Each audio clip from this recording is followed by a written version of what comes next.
So I called in and I said, Dave, I'm sorry I ever doubted you. So you got it. So he's a good dude. So I'm interested to see what Kyle Palmieri is long term. I feel like he wants to stay. He says all the right things, and he's a Jersey guy, and he fits this team so well. And I've had this debate so much with people. I just feel like he's a guy that you need to keep around. Yeah, the thing is, I don't know. I don't see them re-signing both Nikita Gusev and Kyle Palmer. I think it's going to be one or the other. I'd be surprised if they didn't re-sign either. And I tend to think that Gusev is just a better fit long term. He's not gonna. I don't think his game will age as poorly as Palmieri's might, because Palmieri plays a much more physical game than Gusev, and Gusev doesn't really rely on speed either. His hockey IQ is off the charts, and he's just a fantastic playmaker. I definitely see why like keeping Palmieri makes sense.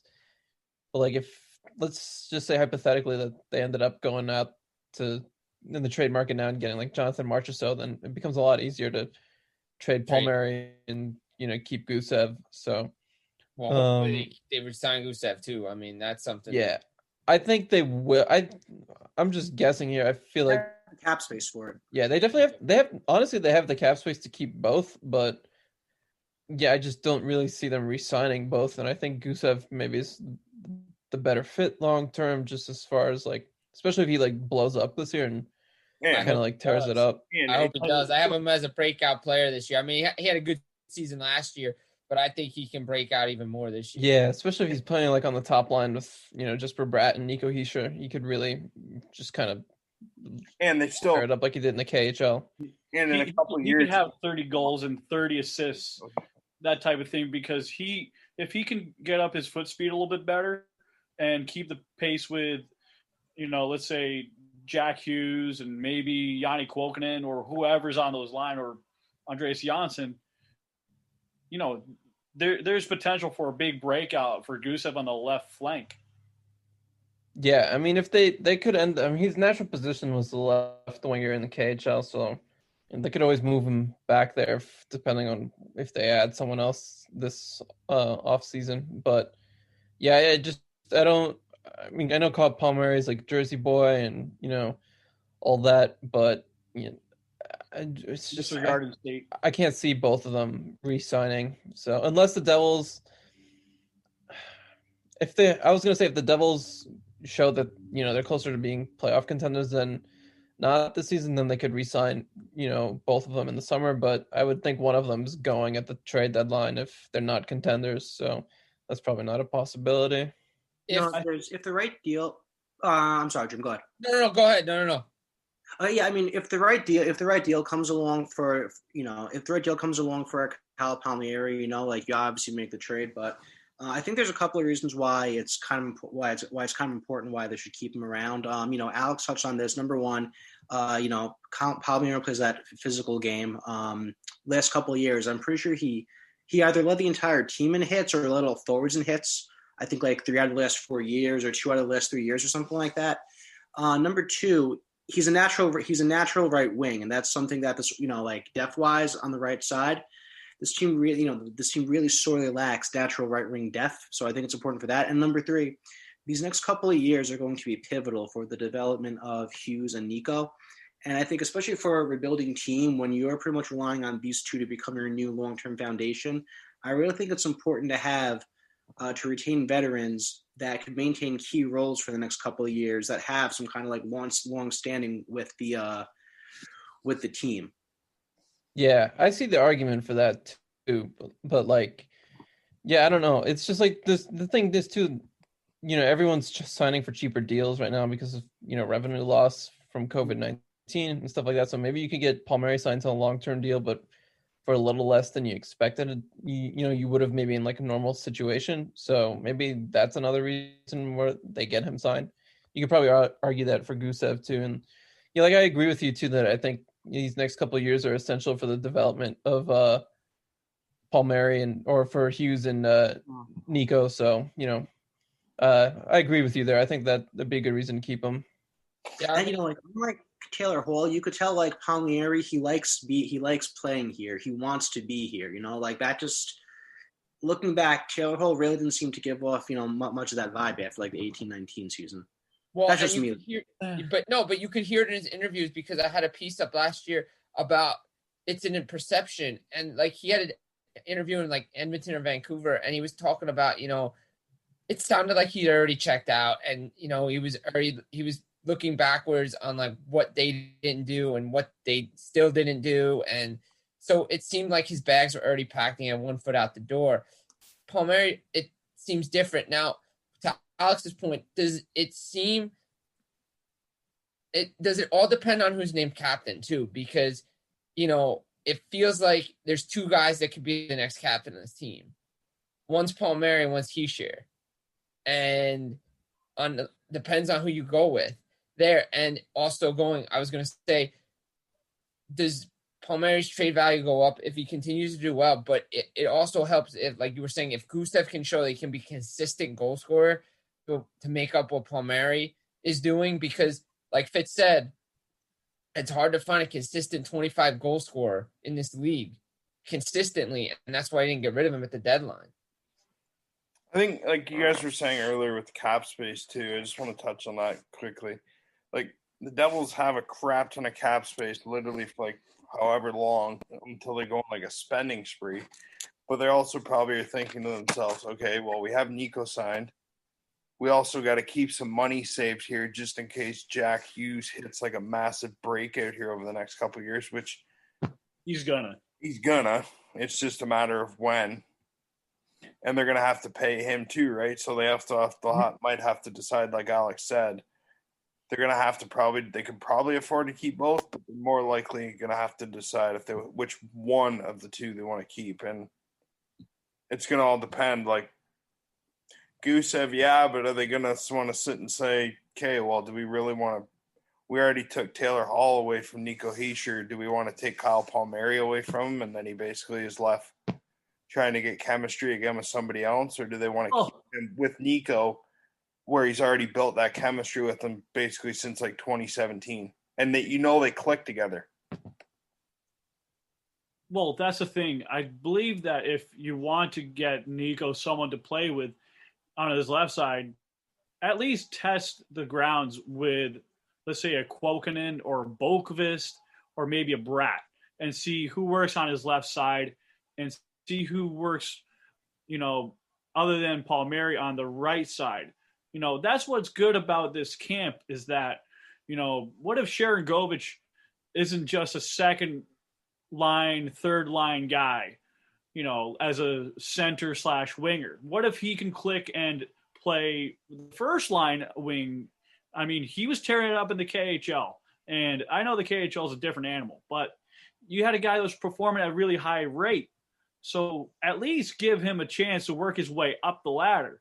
So at least give one of those three guys a chance to play with Nico and Jack and see how it goes. Yeah, absolutely. I mean, you just got to figure out things, and that's a name that we forgot about this. We're throwing everybody else's name around, but Boquist, we can't forget about what he did last year in the AHL after he went down. And talk about make or break years. A couple guys I'll put on make or break years: Miles Wood, Jesper Bratt. A couple guys right there that you got to figure out. I know Bratt's an RFA, but he may make a 2-year bridge deal. So it's time to prove it. Miles Wood got that deal. Either you're going to raise your trade value or you're going to get buried someplace. Okay, here's a quick question. Okay, so we're going on to 29 minutes. So we got like 11 minutes. But here's a quick question I want to ask. How many chances can Damon Severson get with this team? All right, so hang on. I know where you're going to go with this, but he's great offensively and whatnot, but defensively, it's sometimes I'm like, oh my God, Severson's in the defensive zone here late in the game. Okay, well, we're probably screwed. Yeah, let me just put it this way. I would rather let Riley Walsh take the reins from him, in the nearer longer term. Yeah, in the longer term, yeah. So let me just put it this way. Let Walshy get his time in bingo and just let him settle in there. Let Severson probably get traded. He'd probably go to the Leafs. They'll probably ask for him. I mean, I don't see. I mean, this. I don't know. Maybe this is a hot take. Or no, I mean, Severson, I think, is kind of, well, maybe not with the addition of Ryan Murray, but he's at least the second best defenseman on this team. Like, even defensively, I thought he was their best defenseman last year, which is maybe not saying much because the roster wasn't that great last year. But I mean, I don't think Severson's like in the conversation of where he's like, is this a make or break year, or like how many more chances does he get with the team? Like, I think it's pretty clear that like he's one of their top two guys. And, I'd be surprised if he wasn't on the top pair with Ryan Murray to start the season. So, yeah, I mean, I don't know. It's kind of, yeah, I don't know. I don't really think Severson's in that category of like, well, how many more chances does he get? Or is this a make or break season for him? I mean, it's pretty clear what his position is with the team. Yeah, there's no doubt. There's no doubt he's definitely an established defenseman on this team. If you look at his numbers too, like especially like in the goal scoring category, I think he's gotten like 9, 11, and 8 goals in the last 3 years. And like my biggest thing with Severson was he has to figure out whether or not he wants to become like a 35, 45 point defenseman, or like a 25, 35 middle of the road kind of tries to establish a balanced two-way game type of defenseman. I just feel like from season to season, he kind of goes back. He kind of goes back and forth with just like that type of player profile. But like the thing with Severson, he's only 25, 26 years old. A lot of defensemen, because like defensemen, they develop. It takes them a lot longer to mature, come to fruition than forwards do. Most defensemen, they usually finally come to fruition when they're in their mid to late 20s, 25, 26, sometimes 27, 28. Brian Campbell, when he was playing is a good example. So, I definitely don't doubt that Severson isn't an established player on this team. I think to my knowledge, he's the most veteran. He's the most veteran defenseman on this blue line right now. I think he's been with the team longest out of any of their defensemen. This year, though, just I would like to have some kind of clarity with Severson as to what type of game he's going to play, if that makes any sense. No, I agree with that. I mean, look, and it all depends on where he's positioned too. I mean, they were moving him all over the place. I mean, at times I think he was playing with Subban. I mean, that's not really going to help him. Like he did his best work when he was a second line defenseman. I mean, and it all goes back to them finding somebody that can play with Subban. And obviously Severson wasn't it. I mean, he did great work with Andy Green. I mean, I still think he's a good defenseman for this team. I don't think where the hate's coming from. He had a bad season. Okay. But how many, situations he was put in to make, get his plus minus down and his stats go down. I mean, he's a good defenseman. The Devils definitely need to keep him around. I mean, there's always this talk of he can get moved, but the problem is his, right now his value's at a low point. So you can't really trade him. So, I mean, if his value was higher, I said, yeah, all for it. But again, you're already weakening a position that you need help in. And Murray, yeah, he's a good piece to add, but they still need help on defense, and it's still weak. Yeah, their goaltending's upgraded. That's fine, but their defense is still suspect. All right, so we got about 7 minutes left. Is there anything you guys want to quickly add before we kind of wind this thing down? I guess a little more World Junior talk. We didn't really get into it. We could just do that quickly, I guess. I was just watching a game. Trevor Zegras, and he just went into the boards, and it didn't look good, but he's still not good. USA, so... I think Mike wanted to say something. Yeah, I got a quick question for you guys. Prospects really aren't my strong points. I know you guys are a lot more knowledgeable about that category than I am. So like I read your article, one of your recent articles, Alex, about that's like summarize all the New Jersey Devils prospects that are going to be in the tournament this year. Yeah. Out of all those prospects, which one would you say is expected to have the biggest impact on their team? Probably. It's a good question. Holtz, wouldn't it? Yeah, I would probably say Holtz. I mean, Sweden is pretty stacked. Like, they're not to the level of Canada stacked, but that's a pretty talented team. And they got Lucas Raymond there. I know they lost some guys because of COVID. They had to leave, and they're not going to be participating in the tournament. Like William Eklund could have been his line mate.